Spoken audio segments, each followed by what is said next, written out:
बिस्मिल्लाहिर्रहमानिर्रहीम। हज़रत बिलाल हबशी। नबी करीम सल्लल्लाहु अलैहि वसल्लम के दुनिया से पर्दा फरमाने के बाद हज़रत बिलाल शाम चले गए और वहीं बस गए। एक अरसा के बाद ख्वाब में नबी पाक सल्लल्लाहु अलैहि वसल्लम की ज़ियारत हुई और फरमाया, बिलाल हमें मिलना क्यों छोड़ दिया। आँख खुलते ही मदीना के लिए रवाना हो गए। कई दिन की मुसाफत के बाद मदीना मुनव्वरा पहुँचे, मस्जिद में हाज़िरी दी और रोज़ा रसूल पर पहुँचे। वहीं बेहोश होकर गिर पड़े। अहले मदीना ने कहा, एक बार वही अज़ान सुना दें, सरकार के ज़माने वाली। माज़रत की कि अब मुझसे बर्दाश्त नहीं होगा। लोगों ने हसनैन करीमैन से कहलवाया। अब इनकार नामुमकिन था। अज़ान शुरू की तो अहले मदीना रो पड़े। दिल काबू में ना रहे। प्यारे आका का ज़माना ताज़ा हो गया।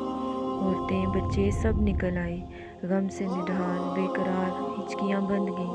जब कहा अशहदु अन्ना मुहम्मदुर रसूलुल्लाह, लोग चीखें मारकर रोने लगे।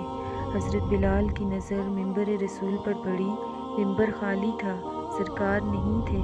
खाली मिंबर देखकर गिर पड़े और बेहोश हो गए। अज़ान मुकम्मल ना कर सके। होश में आए तो उठे और रोते हुए शाम की तरफ रवाना हो गए।